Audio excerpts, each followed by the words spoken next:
అధ్యక్ష బచావత్ ట్రిబ్యునల్ మీద జీవన్ రెడ్డి గారు మాట్లాడినారు సార్. జీవన్ రెడ్డి సార్ అక్కడ కాంగ్రెస్ ప్రభుత్వమే, ఇక్కడ కాంగ్రెస్ ప్రభుత్వమే. బచావత్ ట్రిబ్యునల్ 20 ఏళ్ళు, బ్రిజేష్ కుమార్ ట్రిబ్యునల్ 20 ఏళ్ళు కేటాయింపులు చేయని పాపం ఎవరిది సార్? మీదే కదా. దాన్ని తీసుకొచ్చి మా మెడకు చూడితే ఎట్లా సార్? కేఆర్ఎంబికి మొత్తం ప్రాజెక్టులు అప్పచెప్పి అడ్డగోలుగా వీళ్ళు దొరికిపోయినారు కాబట్టి దాన్ని ఇచ్చేయడానికే మీరు మాట్లాడుతూ ఉన్నారు సార్. సార్ జీవన్ రెడ్డి గారు మాట్లాడినటువంటి అంశంలో ఇంకొక దానికి నేను తీవ్రంగా అభ్యంతరం చెప్తా ఉన్నాను సార్.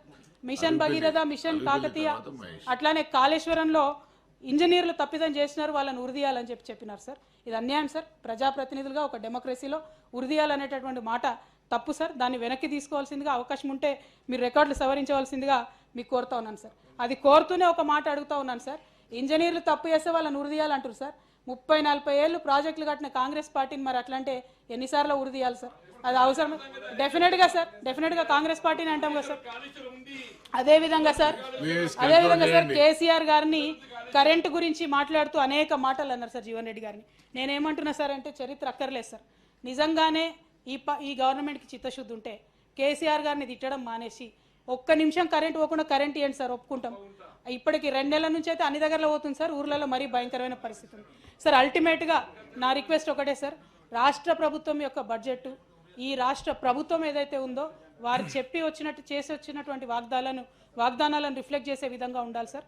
అన్ఫార్చునేట్లీ ఆ స్పిరిట్ ఈ బడ్జెట్లో లోపించింది.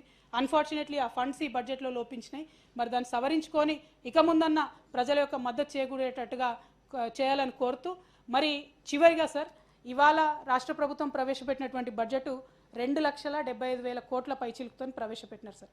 అదే తెలంగాణ రాష్ట్రం వచ్చినప్పుడు 1,00,000 కోట్లు కూడా లేదు సార్ బడ్జెట్. ఇవాళ మీరు 2,75,000 కోట్లతోని బడ్జెట్ పెట్టిరంటే అది కేవలం కేసీఆర్ గారి దీక్ష దక్షతతోని బీఆర్ఎస్ పార్టీ యొక్క పాలసీలతోనే వచ్చిందని చెప్పి స్పష్టంగా తెలియజేస్తూ ఈ అవకాశం ఇచ్చినటువంటి మీకు ధన్యవాదాలు సార్. Thank you.